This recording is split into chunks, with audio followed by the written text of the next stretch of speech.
погледнете вляво, ще видите средното военно училище, което училище е построено през 1829-33 година, след като втори Махмуд унищожава еничарския корпус и въвежда редовната войска.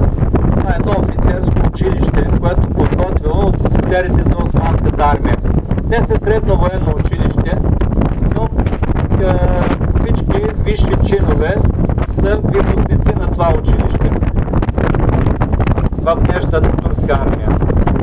Кулите са построени по времето на султан Абдул Меджид и Азиз и затова, където е знамето, стои печата на Абдул Меджид. И затова в тези кули названието на това средно